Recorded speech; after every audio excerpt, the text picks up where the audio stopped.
So let's dive into something that's really fascinating. How do we actually trust research that's built on human stories in interviews? Not just cold, hard numbers. We're going to break down something called the trustworthiness framework. Okay, I want you to really think about this for a second.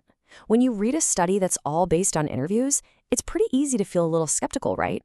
I mean, how do we know the researcher didn't just pick and choose the quotes that perfectly fit their own theory? It's a totally fair question, and it's exactly why the research community knew they needed a way to prove their work was legit. So here's the game plan for today. First, we'll tackle that big challenge of trusting stories. Then, we'll introduce the solution, the trustworthiness framework. We'll break down its 5 key parts and then wrap up with why any of this should matter to you. All right, so let's get right to the heart of the problem. For qualitative researchers, the folks who study human experience up close and personal, it is absolutely crucial that their work is more than just a collection of interesting anecdotes. It has to be a real, rigorous investigation that truly reflects what's going on. Yeah, for their work to be taken seriously and to actually make a difference in the world, they needed a system.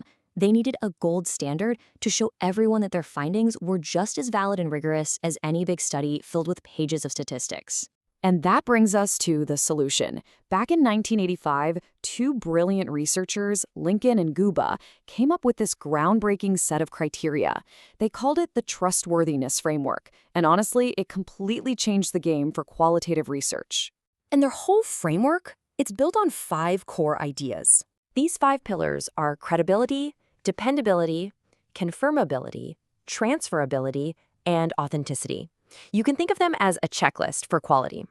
Each one asks a really specific question about the research. So let's jump in and tackle the first one. First up is credibility, and you could make a strong case that this is the most important pillar of them all. It's the bedrock. It asks a really simple but powerful question. Can we actually trust that what the researcher found is true to the data they collected?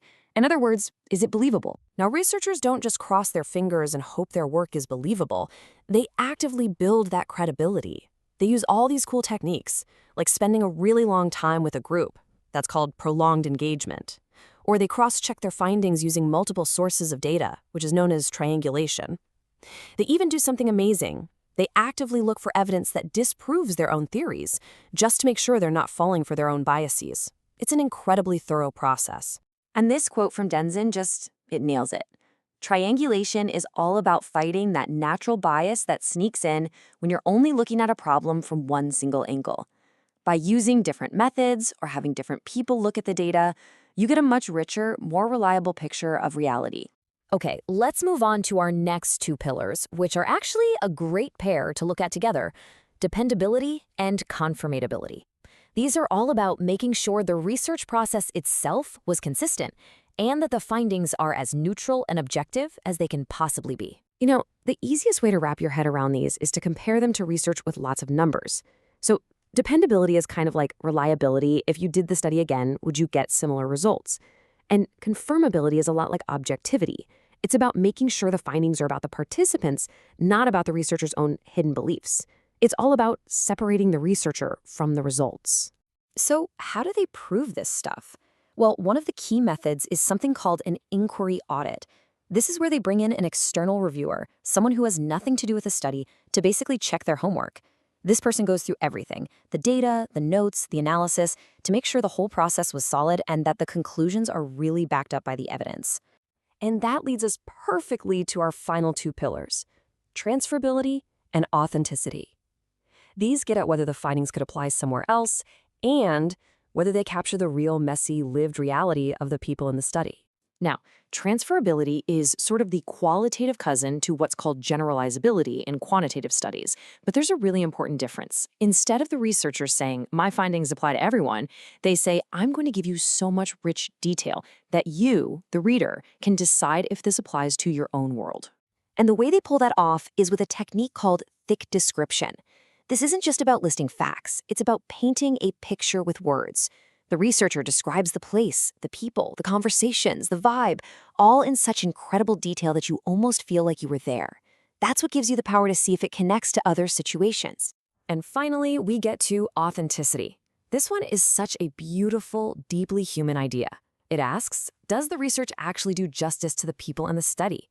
Does it capture their different points of view, their feelings, the raw emotion of their lives as they're actually lived? This is what makes your report isn't just a dry summary, but something that truly honors the human experience. Okay, so we've walked through all 5 pillars, but you might be thinking, why does any of this matter if I'm not a researcher? Well, because this framework isn't just for academics. It's an incredible toolkit for all of us to think more critically about the world. The next time you see a news article that's based on some new study, you now have a checklist. You can ask yourself, is this credible? Did they talk to a bunch of different people? Does it feel authentic? This framework helps us tell the difference between a really careful study and what might just be a few random stories strung together. It really empowers us to be smarter consumers of information. And maybe most importantly, it makes sure that when big policies are based on this kind of research, they're built on something solid. So I'll leave you with this question to think about. The next time you're reading a report that uses personal stories or interviews, what's the first pillar of trust you're going to look for? Credibility? Authenticity? Just thinking this way can totally change how you see things. Thanks for joining us for this explainer.